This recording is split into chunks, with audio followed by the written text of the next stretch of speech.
Yep, it's recording. Yep. So if I recording, oh, now what's it doing? Stop that. So I'm going to turn the recording on and let's kick off. So that's the waiting room picture. The next one really is just what's on the shopping list.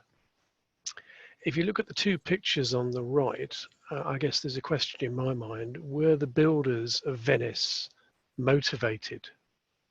Well, look at that skyline. And how do you rate their performance? So would you say the same about the Formula One racing team? And you are allowed to speak. It's okay, guys. It's interesting, the different types of energy. I suppose one would be a creative energy and the other would be a more dynamic energy. I would also argue, John, that the first one, the builders of Venice, are much more disparate and fragmentary, and Venice as a thing is more emergent. Yes. Whereas the Formula One team is pretty much, you know, there are some long-term goals, there are some short-term goals, and there are some ultra short-term goals. I like that. Right, I shall hand over to Tony now. No.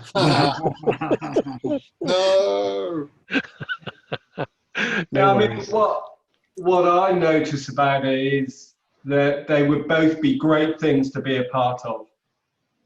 Yeah. They would both be great things to be a part of, and when they went supremely well, you would feel immense kind of intrinsic reward for being part of that. You know, from either, you know, getting sprayed by the champagne from the top of the podium, knowing you in the right colour jersey, or as John says, looking at that skyline. I think that they're both clearly high performance. So I'd say they're both pretty high on motivation. Yeah. And something I hadn't occurred to me before is that maybe one is short term but intense, and the other one certainly has lasted a long time, although that may not have been the original intention. But that's one of the things we spoke about recently, was how organizations can last a long time by design. The dilemma can be really difficult and actually say, we haven't got enough information to answer the question. Grand. Okay. Well, next slide for me then is a title, and that takes us on to a picture again. I like pictures. Not so good with words, me. So can you see this one all right with a tower block? Mm-hmm. So that'll be the fourth one, Ben.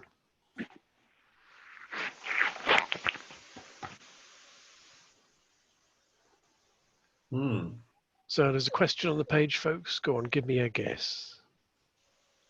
I'd venture at a minority. Yeah. According to Gallup, it's 30.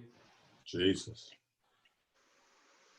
Yeah, but it depends on what you mean by liking their work, because I think the majority of people like their work, but they just don't like the conditions under which they have to do their work. Well, I'm with you completely, Brett, but I'd argue the two are so closely linked you can't divorce them, so it's going to cut it down somewhat. Yeah.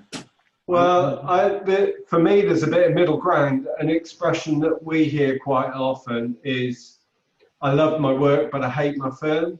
Yeah. So that maybe is, that lies in that's the third truth that lies between the two truths that you guys see. And so it's an interesting, it's an interesting distinction, isn't it? Yeah, definitely.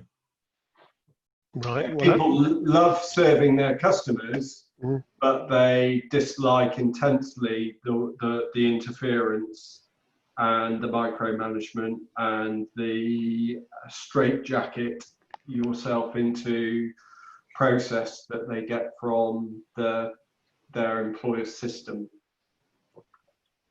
Okay. Well, that fits nicely with where I was going to go. Can we flick to the next one, Ben?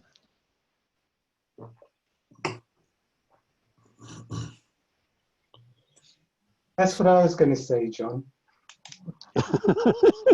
Nice one, Ron. On a Pareto thing, if you switch the question, it's bound to be like that sort of a 80-20. ratio, isn't it? So I was thinking, if you've got a football team, say, or a voluntary organisation that you do something in the evenings with, how do you like to set up a thing like that with only 21% of the players? Well, if it's Man United, yes. Yeah, You'd still be wealthy, wouldn't you? Yeah. So I'd like to comment that this is not a recent problem. It isn't last week's news. This has been around a long time, which is why I picked a picture of the Colosseum. The Romans weren't exactly new to it. The problem precedes them as well.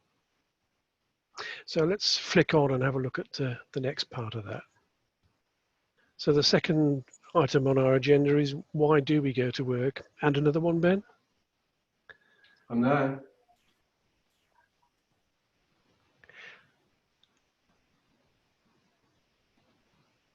So organisations. First off, they're made of people, aren't they? They're not really made up of machines. We may have machines in the workplace, but if left to their own devices, nothing would happen. Another giveaway is that humans choose to practice skills. And I'm learning all the while. Eventually I'll get the hang of this Zoom malarkey. And we act individually, sometimes in rather odd ways. But that's in our nature to be that way. So, flicking on again. Ooh, what happened there? I've just inserted a slide I didn't want, but never mind. So I'd like to explore a little bit about what helps us and what hinders our progress in the work sphere. Inevitably, we're largely talking about work here. And the next one, it's the good old Colosseum again. For those who are not embedded in the life of the States, SNAFU is situation normal, all fouled up. You can imagine there may be another version of that, but it says the same thing. And if a SNAFU is where we conventionally are, it suggests to me that our managers are probably not terribly well trained and they might deserve some help. That or a frontal lobotomy. There you go, that counts as help. So let's flick on to the next one, please, Ben. No great news that the conventional view of organizations that's widely promoted is this sort of thing. The Weberian hierarchy. Indeed. And this is not a picture of how an organization works. As Tony says, it's a hierarchy. It's about holding money. It's about reporting lines. And it's notable that all of these things have hard lines drawn around them as boxes or boundaries. More like mine and yours than about how things are really done. I think the key thing, John, is that this type of structure is designed to apportion blame, not to allow working. Yes. Spot on. Yeah. It's the point the finger structure. Yeah, I'm with you on that. So which groups create the structure? Coffee room. Yeah. If it's about holding money and about making maps of responsibility, who does that?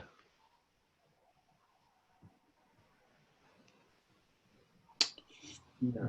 Typically managers. Yeah, that's where I was going. Yeah.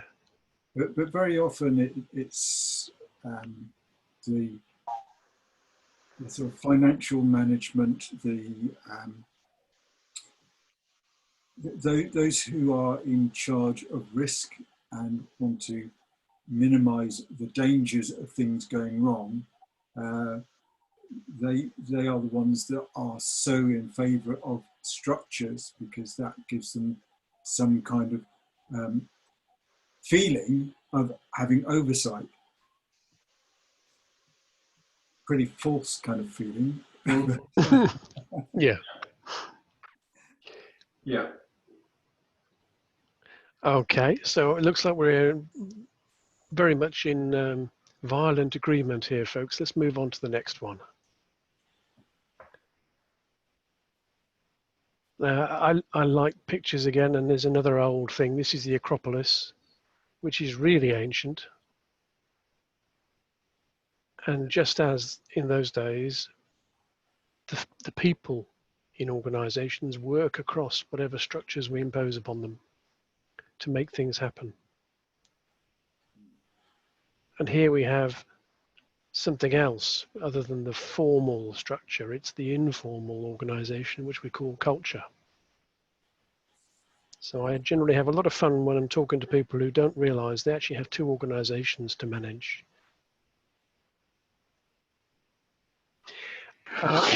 There are little boxes in some of these slides with references. At the end of the presentation, there's a bibliography of sorts, so you don't need to make notes. All this will be handed to you at the end, well, when we get round to distributing the recording anyway. So next one, folks, to talk about turnover of staff.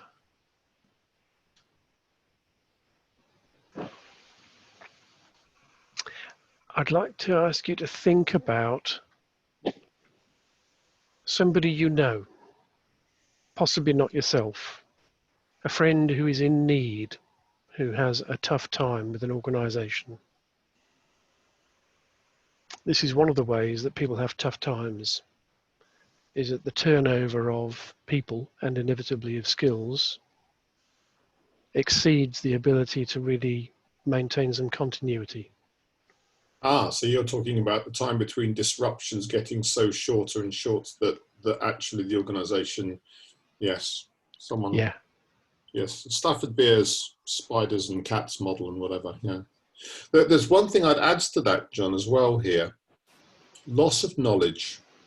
Yes, we undervalue knowledge in organisations to peril, and one of the costs of turnover is that loss of knowledge. It's a key one. Mm. Yes.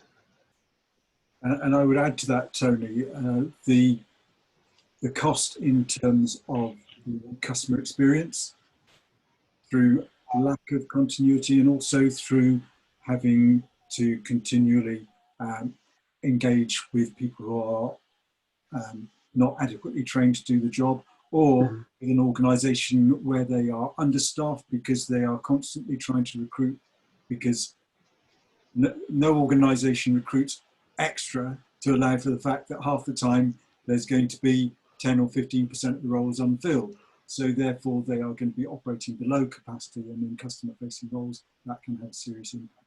Mm-hmm. Yeah, totally go with that, Brett.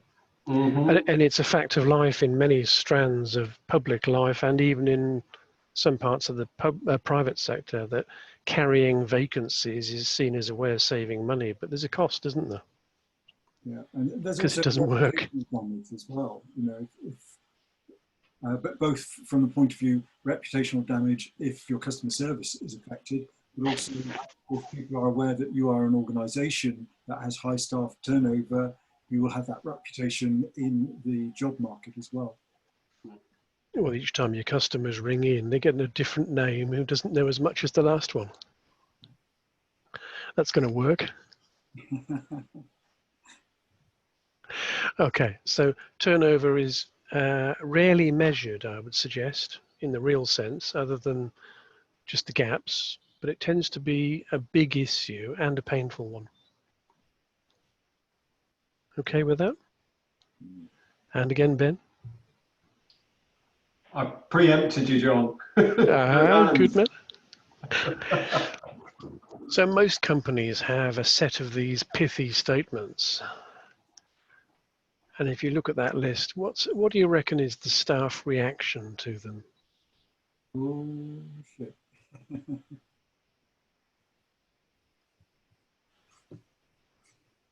Actually, they just ignore it, really, don't they? Yeah. Either I've heard it before, or okay, management's at it again. Yeah, and most of it's motherhood and apple pie anyway. Yeah. But unfortunately, a lot of it's not lived by managers the further you go up. Like, teamwork is valued. I think teamwork is massively valued at the first line because I see it happen, but I don't see teamwork at board level or senior management level. I see anti-teamwork. Yeah. Yeah. Or when you have to be on the same team, don't you? Which means agreeing with somebody, even when they're wrong. Shadow of the leader stuff, cult like. Yes. Yeah. So if is there anybody else out there who's fed up with hearing answer all your telephone calls within 3 rings? Familiar, isn't it? Yeah. And yet, when you do try to operate by these so-called standards, does it encourage other people to do the same?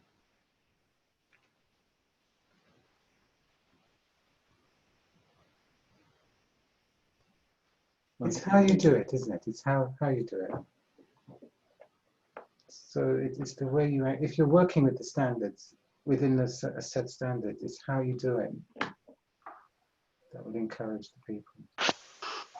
Yep. So you think back to your friend in need. I mean, what experience is there that is there any way a gap between the statements and the practice?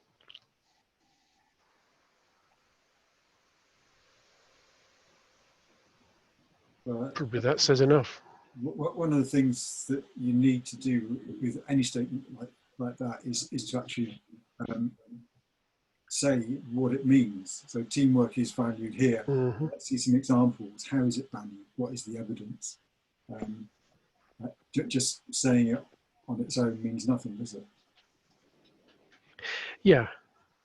And we often call those operational definitions so that everybody can agree the meaning of this is not just what the word says, but what we're going to do with it tomorrow and next door and in that shed over there. Actually, one of the scary things about all of this stuff, John, all this value stuff, it tends to be defined. The definitions are very static. Yeah.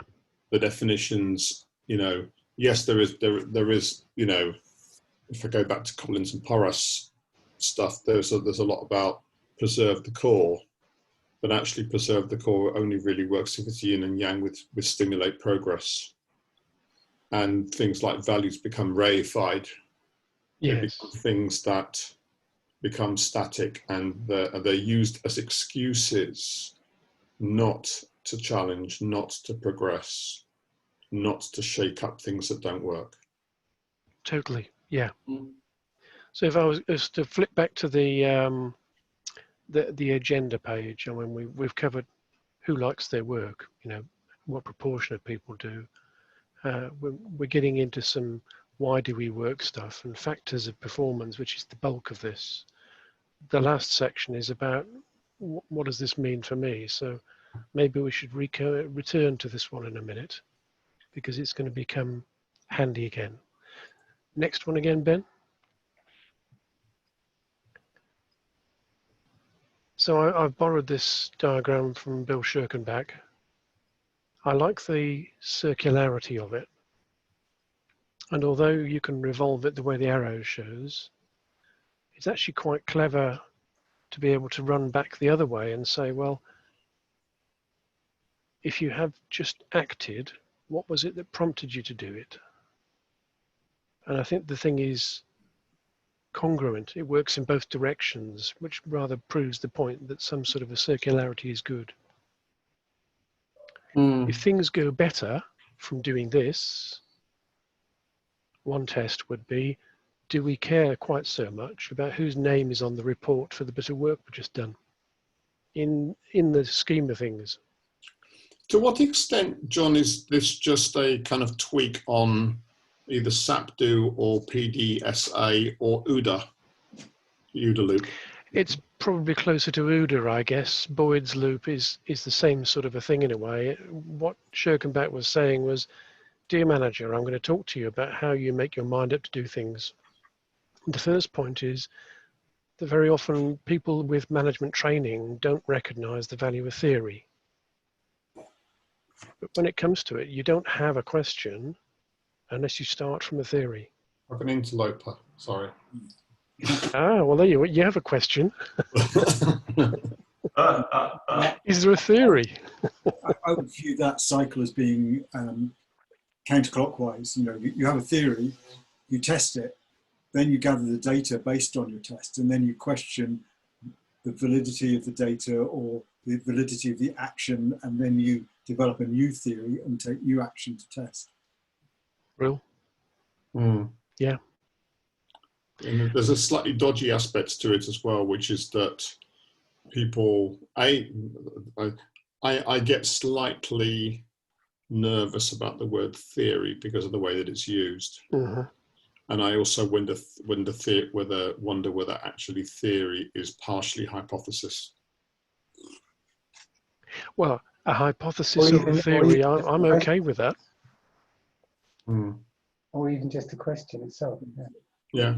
Based on scientific definitions, then a hypothesis would be correct, wouldn't it? Because the theory requires a hypothesis that has worked out in practice and therefore can form the basis of a scientific theory. But, you know, that's just semantics, really, isn't it? I think the general lexicon accepts theory as being an idea about how things work, even though that's not the scientific definition. And I always think of Monty Python and Anne Elk, who has a theory which is mine. Yes.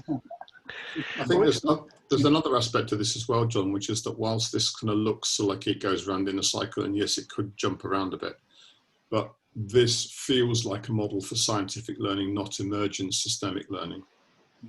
And actually, that's one of the big problems in management, that they don't understand or recognize or appreciate the importance of emergence and darkness.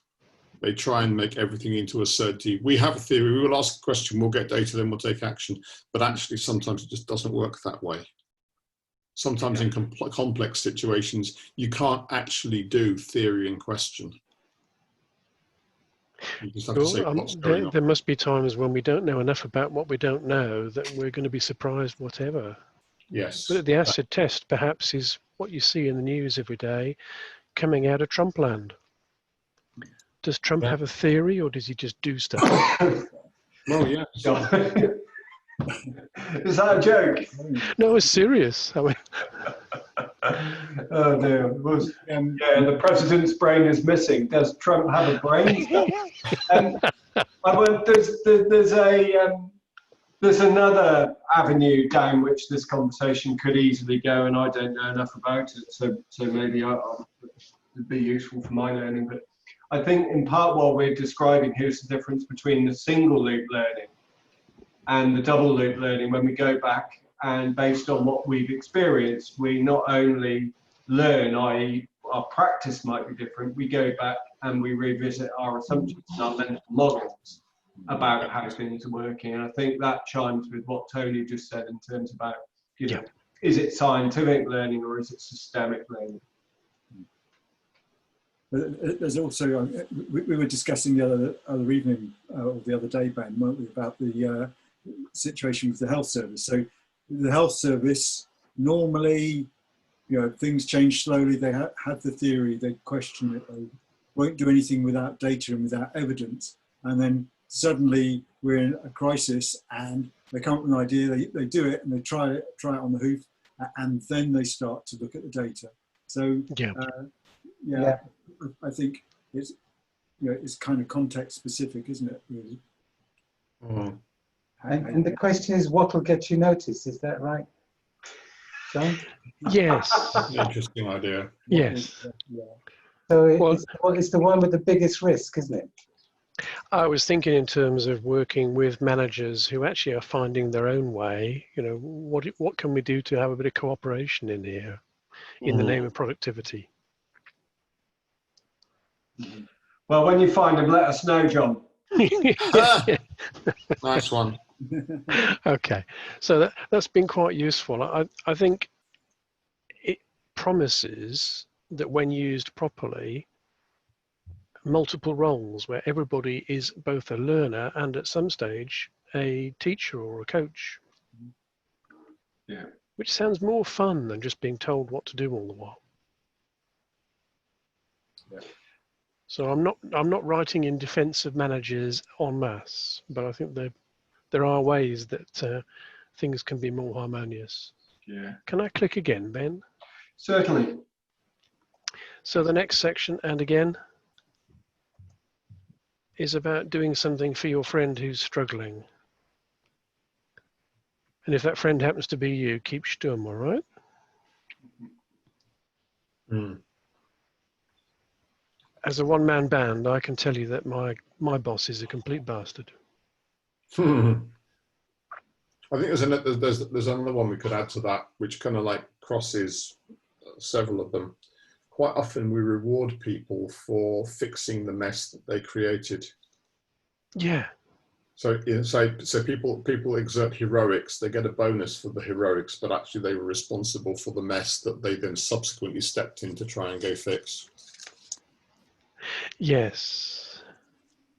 Yeah, and close cousin to that one, Tony, would be given the way that we organise ourselves conventionally into functional specialisms, the procurement team can really, get the champagne out because they've saved 15% off their procurement costs of, supply category A, but then the guys in the guys in operations are having to deal with, plasticine ball bearings and loads of other stuff that don't really work. And, so it's not only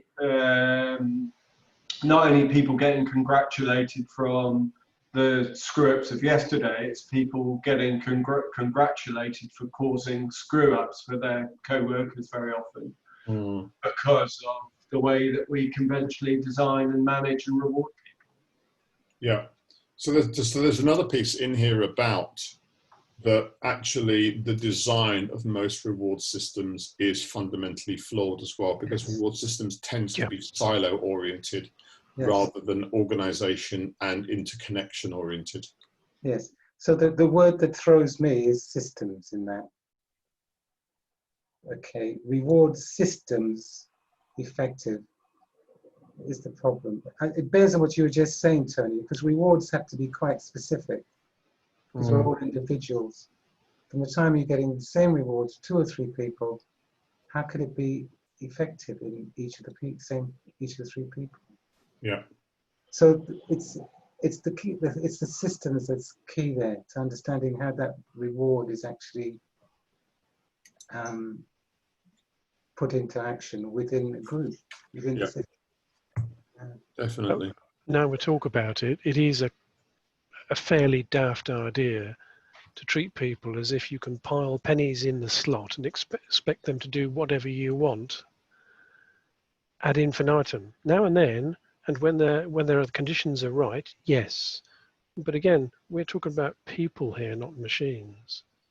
We can come back to this because the next 3 or 4 items all cover corners of this. Very quickly, what percentage of people would you expect to behave and positively towards a reward system? I'd ask you to hold on to that question for a moment, Ron, and let's return to it because the next 2 pieces bring some clarity. While we're on this one, referring to this idea about discussing what went well, if organizations are not strong on asking the what went well question, where is the balance of the effort in the reward so-called system? It's probably more on Tony's screw-ups, isn't it? Yeah. Yeah, because actually one of the big issues is that organizations are very poor at not only asking the question what went well, but actually retaining things that work. Because quite often they break things that work in the name of fixing things that don't work. Yes. And I don't want to invoke images of big red fire engines, but the idea of putting out fires every day can be quite attractive, even addictive to people who have position power. But they have got to remember that the hard truth that at the end of the day, if you put the fire out, where are you? You have a burnt out building. Yeah, you've lost. A flooded, burnt out building. Yeah. Yes, and it's full of investigators and and all your stock's gone. And the staff went to the pub.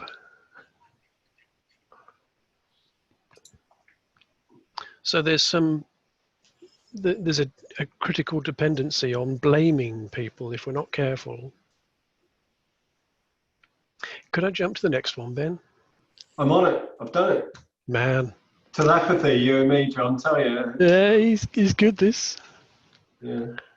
So both of my brain cells are engaged and Ben's ahead of me. Okay, so you're in a situation where you're obliged to refill the post that keeps being emptied by people leaving. How do you sift the heap of applications? I suggest the two things that matter most, that are rarely mentioned, are competence and teamwork. If somebody can do the job you're describing, that's a good starter. But coming back to where Ron was asking a good question just now, if they can't work with the others, be productive that way, competence alone isn't going to kill it. So my argument is that teamwork is crucial to achieving any level of quality, let alone a better one. We can develop competence, but if people won't play nicely, that's really quite serious. Quick question then, John. So how do we evaluate teamwork in an interview situation?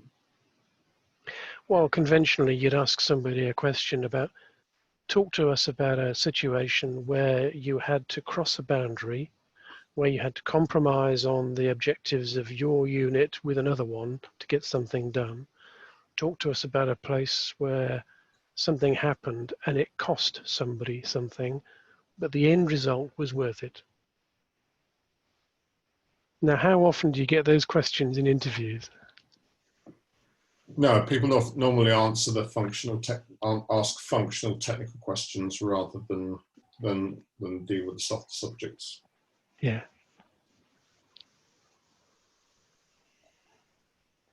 I can see Norman's bursting with something there. No, I have a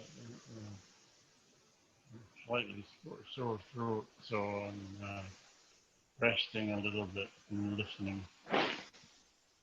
Contemplation.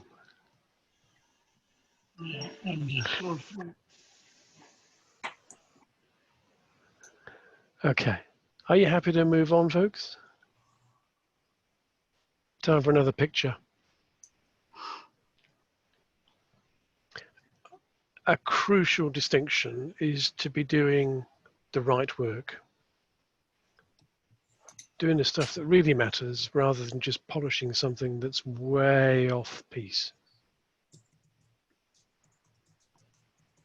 So Akoff did a great job of helping us understand this. And doing the right stuff we call effectiveness, don't we? Or in his terms, wisdom. Now, this doesn't seem to come out very often in the lists of things that we give people to do each day. Do all those things, and when I come back with something else that's hot in my head, add that to the pile is more like the mark. Oh, and don't be skiving off early.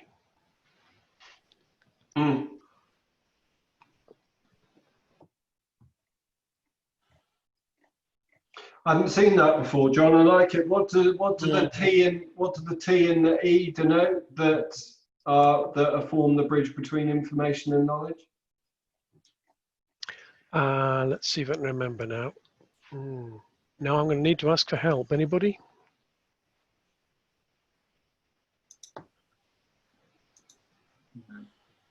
I might have to look this one up. Okay, not a problem. Possibly experience, but I was going to go with time and experience, but they're wild guesses because I've never seen it before. Grand. Well, that'll do for now. It's a good theory. we can go and ask a question now.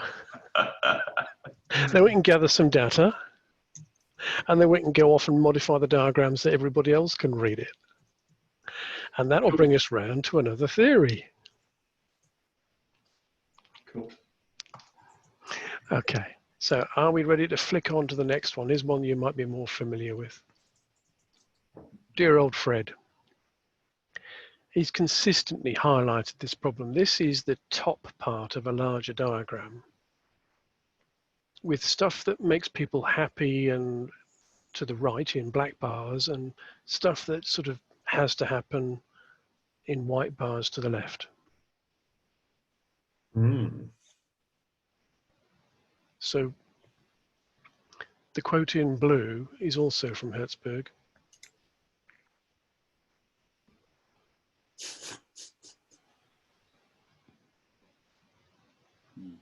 I think he had it spot on, and this has been ever since the 60s with him. Yeah. Yeah. So this is the stuff that... Sorry, Ben, up to you. No, go on, Ron. I was going to say these are all passive responses. They're very passive responses. Yep. Yep, true. Perhaps because they're passive, they're not necessarily helpful. Okay, go with that. Let's take the next couple of sorry, Ben, chunks with it and see whether we can put some more flesh on that, because I think in part the answer falls out. Of course, these things are analytical, and you know, asking people survey questions, even in very large volumes, is always after the fact. It's not on the job when things are sparks are flying.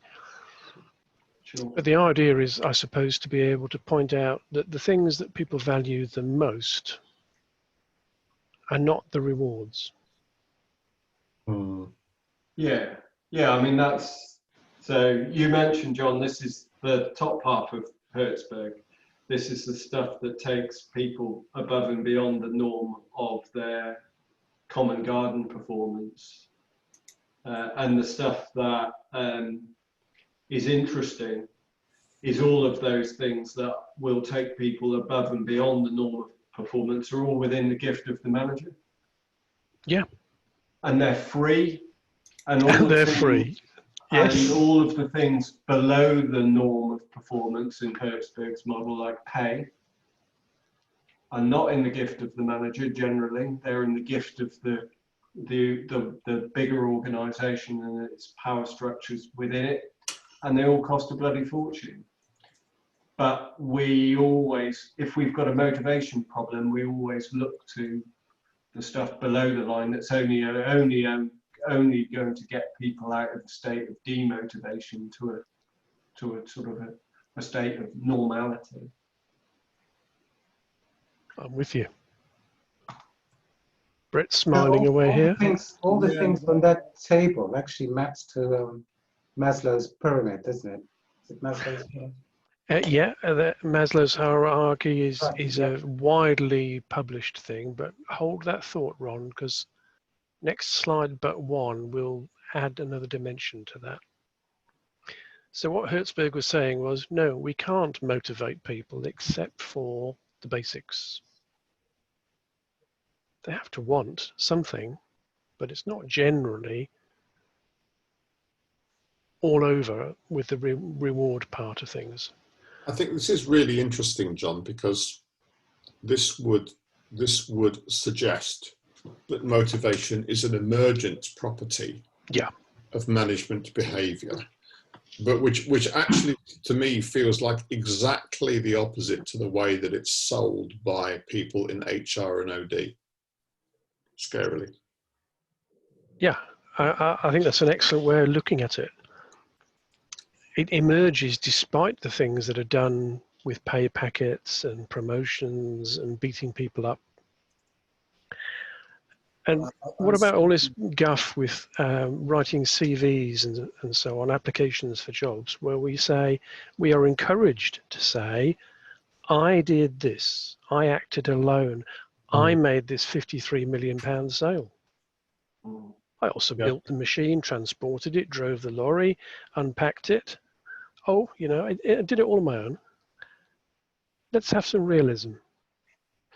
Brett, you wanted to come in there? Yeah. The reason I was smiling was because looking at the previous slide, I was thinking about the typical management response, which is we need to get them engaged. And it's this idea that you actually, engagement is that something that you get people to do, rather than actually, if you want engagement, you have to engage yourself as a manager with the needs of your people. You have to engage with them, which means listening. Yeah. Yes. But they just didn't seem to get that. So there's this feeling of the horse having bolted from the stable some weeks ago, and then turning up and saying, "Where's my ruddy horse? What did you do with it?" Well, to go back to Brett's point, the kind of engagement feels like a voluntary process, i.e. people opt in. You cannot mandate it.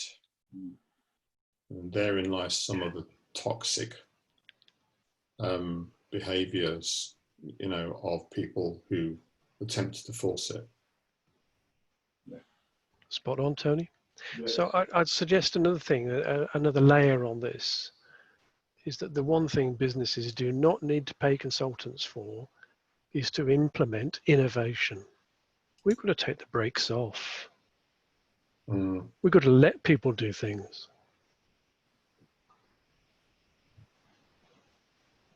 And the last time I was in a factory that had a suggestion box literally on the foreman's office window, there was nothing in it. And this is quite common, isn't it? What happens when you put a suggestion in the box? Nothing. It goes to a committee. They look at the 3 suggestions that have been gathered that year. They find reasons why none of them are good enough. And basically, they beat you up for it. So what do you learn to do? Not make suggestions. Keep your head down. Yeah. Okay. So here's Ron's reward for being patient. I like the colours, John. I didn't actually draw it. I stole this as a nice version. This is based on Clayton Alderfer's work. So it's his model, ERG. But I find it interesting that you kind of relate it, and it's really interesting to see how it relates to Viktor Frankl's quote. Where does the sense of meaning come from? Well, going back to Ron talking about Maslow's pyramid hierarchy, same thing to me. In principle, you know, do you go to work for pain and money, or do you go to work actually because you want to have a better life and maybe you want to do a bit of studying to learn something? So this is a dynamic thing rather than I prefer to be at this end of a pyramid or bottom of a pyramid. I think it's a leaky flow that's constantly shifting. John, a question. Where would something like autonomy fit into this, or is that kind of orthogonal to all of it, or does it not fit at all? Well, I'd suggest it's not so much in the existence box, and it probably appears in both of the others. Okay, so it's actually I can see, you know, self-actualization would be an aspect of autonomy, wouldn't it? Okay. And if the relationships aren't doing it for you, then the autonomy is almost the flip side, isn't it? Yeah, and the reason I'm asking the question is obviously because I'm thinking of Stafford Beer's viable systems model and the idea of autonomy in the viable system at whatever level of aggression. And so does that go all the way to the individual? And I guess it does, because it does fit into, but actually it's more than just growth, isn't it? Because there is also autonomy in the physical and material needs within the organization. Yeah, it's a mistake to think about these things solely from the point of view of an individual. If we test them also across team boundaries, we'll probably find the truth of it. Okay. You can't have a single existence and get very much done, even if you're the boss. And the growth probably reflects that. It's a growth of more than one. I'm not sure about this model myself. It's not kind of doing it for me because you know, I'm trying to see where purpose fits in and where our sort of sense of our higher selves or our higher selves and our identity and our feeling of actually contributing to a higher cause. Where does that all come into this? I'm not kind of getting a handle on how that fits in with this model. Well, what Alderfer was pointing out was that this is a series of flows. And again, I think the answer might start with saying it's less in the existence and more in the other two, but it's dynamic. So we're talking about our situations, our aspirations, what we have learnt to do and want to be able to exercise, and things we haven't yet done but would like to spend time on, being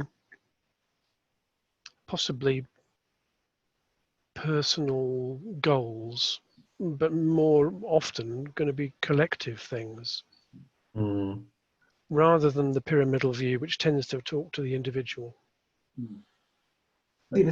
Something I do sense quite strongly in this is the typical organisation. Well, it says the word frustration, the frustration and regression, where people are being told to get back in their box. You know, it feels quite strongly a kind of sense of constraint. Absolutely, and you're right to see it that way. This is probably a good moment to jump on to the next one, Ben. Well, actually, John, can we go back to that one? Because there's something about that model, okay? I feel that it's quite deliberate, that it slopes downwards to the right. Yeah, there's a message hidden in that. Well, the area of the three boxes may be a clue as well. And what's that, do you think? Well, the brown one is smaller than the other two, and the middle one is smaller than the last one. But it's still not a linear flow. It's at least a cycle and possibly a spiral. See, one important thing about the way we're thinking about this model is we're fitting it to the workplace. Yeah. Because these individuals have much more going on in their lives, you know. And the question is, do they go to work for growth, self-esteem, self-actualization? How many of us can afford to go to work for that? Yeah. Do we have to take the jobs where we actually do our physical material needs first? Well, without giving you the answers to that, I don't think it's possible. Thinking of my friend in anguish, took severance once, walked away happy, been made redundant twice, changed careers 3 times in effect, and on reflection has always been learning. And if that's a good reason to continue finding different sorts of workplaces and work, and maybe different money too, then I can identify with that. Sorry to pull you back, John. Yeah, that's fine. Absolutely, Ron. This is the whole point of putting these things up. There's no model that's perfect, but they're all capable of provoking some thought in us, and that's what I like about these things. Okay, lads? Yeah, sounds good. So let's talk about how organizations work with risk.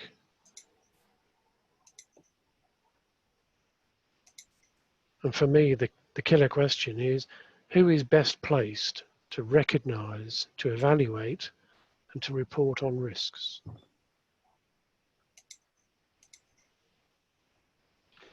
The people at the edge.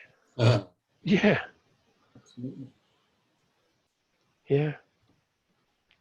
Ivory tower isn't really where it starts, is it? And what happens when risks crystallize? Ivory tower syndrome again. Thunderbolts from above. We've been there, haven't we? Yep.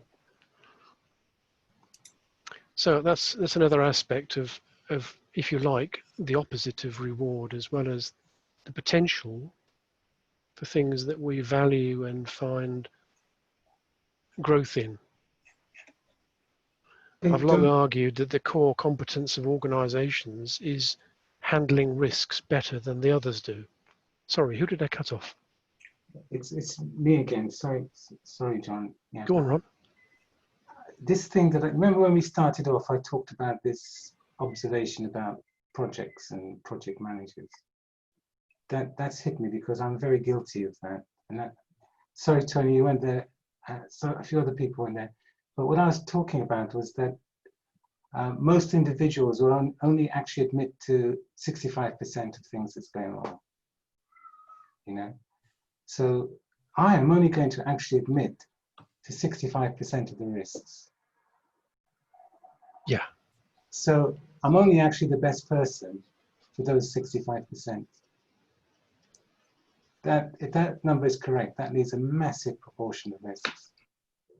And one of them could be the coronavirus situation, perhaps. You know? So are you owning up? Is it your fault? Within my work environment, we're very lucky because we work remotely. That's our choice. Yeah. So one of the things on our register was our communications breaking down, and you know, all ways that it might break down, and how long might we be out of work for, you know, that sort of thing. So we've actually managed without any problems. Well, that sounds like a vote of confidence in the health of the organizational culture. Yeah, but the point is, who's best in position to recognize risks? And is it actually somebody independent of the situation? Well, my guess would be that by and large, the people who live with the risk in their faces day to day, talking to customers, mopping up things with buckets, stuff like that, know full well what's going on. But where's the rest of the dialogue we're talking here? Not communication, we're talking dialogue to get something done. And I suppose, John, I could suggest that the people in the situation are probably the people who would know most about where the risks are.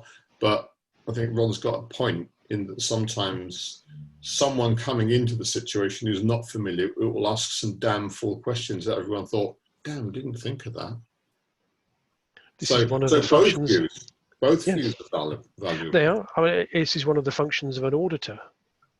Indeed. Of various forms, is to find out what's going on and why, and can we do something about it that avoids the need to go mopping up all the while.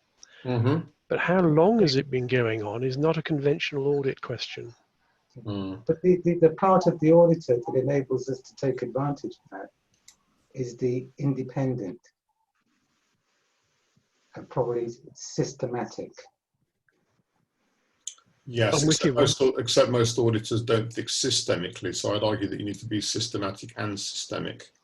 So therefore, getting the auditor in is good for the systematic, it's not necessarily good for the systemic. So acid test then, guys.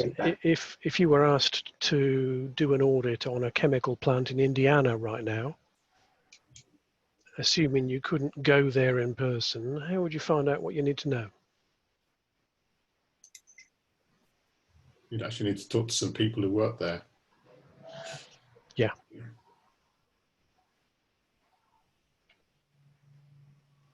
I can remember when I was doing audit work, one of the fun things was the travel. For some of my colleagues, that was more attractive than the actual job. They used to go shopping in Zurich. Oh dear.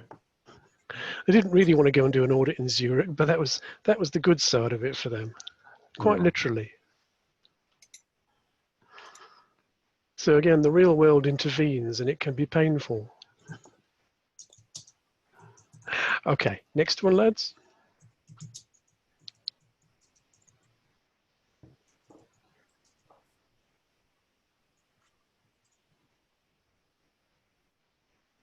Mm. And again, reading all of that, for me, the theme is about where's the cooperation?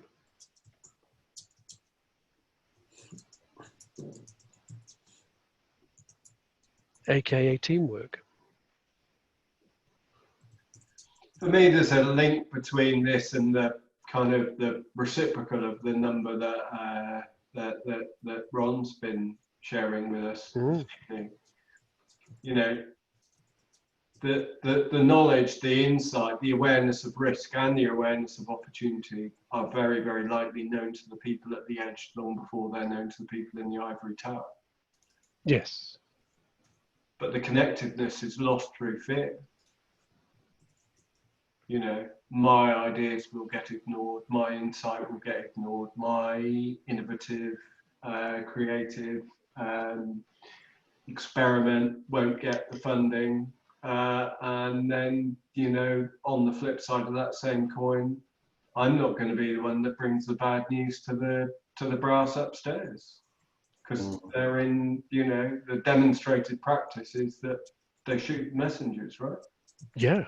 So, you know, I think we're all in heated agreement that the knowledge, the insight, the awareness is all at the edge of the organisation, and the guys and girls at the top of the organisation are not bad people. No.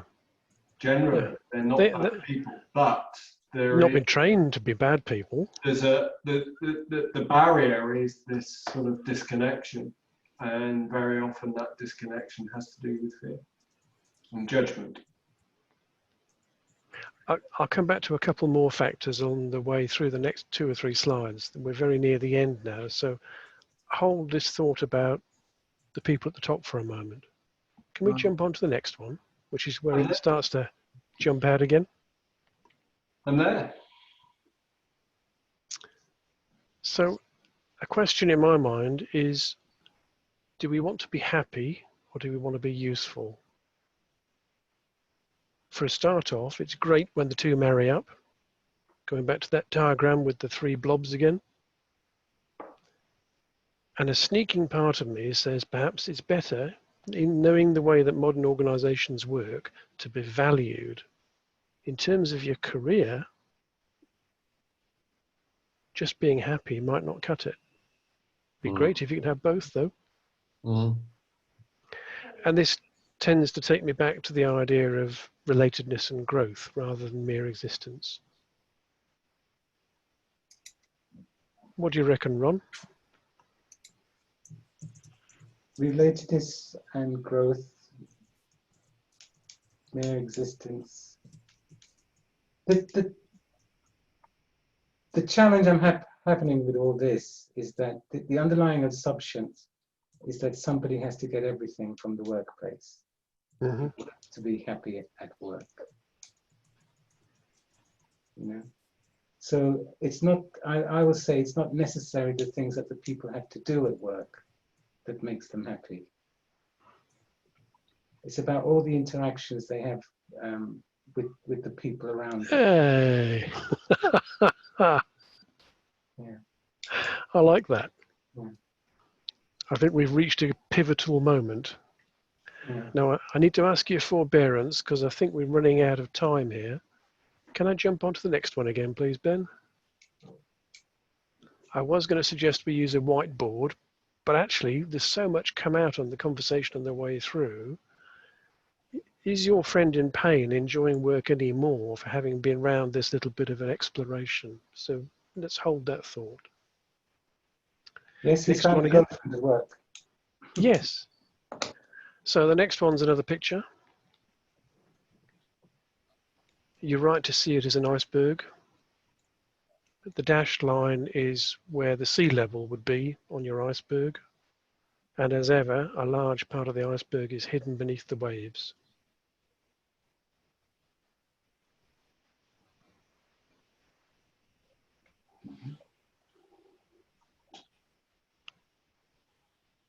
Okay. So this is a way of thinking about things that we want to get to. If we can only cope with the firefighting, we're going to keep having accidents. But if we can work our way down below through the patterns, then some interesting things come out, and I suggest there's growth in that. Next slide again, Ben. So go on. My closing thought then is this quote. Dignity is another word for it. Yeah, and that also links back to standards that we were talking about earlier. Yep. Part of culture, and one of the things that I find is that when you set high standards, people actually like it because they can look back at what they've done with a sense of pride in what they've achieved. Because I believe quite strongly that people who are professional and skilled have a pride in their work, providing they are connected to that. And it's that disconnect that causes angst in the workplace. People not having pride in their work because the reward systems mitigate against it, and reward behaviours that do not reinforce them having pride in their work. So to me, a motivated team is a team that does take a pride in their work and a pride in the way that they operate. So yeah, totally on board with that. Thank you, Brett. I'm totally with you on that. And again, I can see this not being an individual thing so much as a wider collaborative atmosphere where people are choosing to work across boundaries. And maybe they get a chance to reframe the boundaries or do away with the hierarchical structure while they're at it. But until they choose to collaborate, then the dignity and the pride in work is actually severely limited.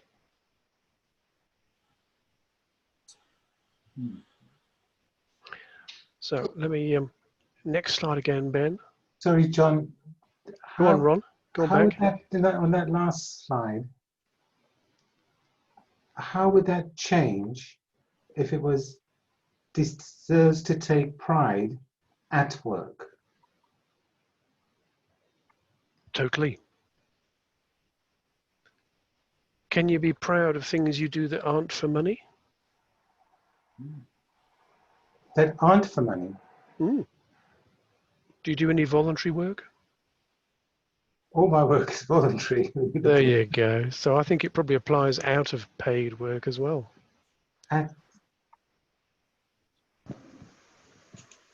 Okay. There is a grave tendency in me to refer to work as being the place everybody spends their hours because I'm a sad git and I do. But I didn't actually mean that that's the only way we can derive fulfillment. Okay. It's interesting that you finished with Demi. Almost all the way through, I've been thinking this is the system of profound knowledge sub-optimized into the psychology box, and I was waiting on the focus to arrive back at the interdependence and interconnectivity, which is fueling all this trouble. Which brings us back to the SOPK. I'm glad you finished on it. Thank you, Norman. Was that you're glad you finished on it, John? Yeah. Well, yeah, probably that you're right to say you're glad I finally finished. No, not at all. It's just, that was what thundered through my pea brain as we were developing this, and then of course I remember the aim of the meeting was very focused on how we might take the system of profound knowledge in little chunks to those that need it, I guess. Is that the overall aim? In a parallel way, yes, Norman. I wasn't planning to directly refer to that so much as to say that I wanted to meander down the garden path of why do I keep going back to this place where people give me a hard time, pay me rubbish money, and take up my hours when I have better things to be doing? Which is, you know, sort of comic, cynic sort of view of what work is about. And again, that bias towards work rather than voluntary. So I apologize for that. No, it's a lot of the satisfaction comes from voluntary work, I agree completely. Well, why do we do it? The UK has more volunteer hours per head of population than almost any other European country. We excel at using volunteering in place of other people doing stuff that used to be paid.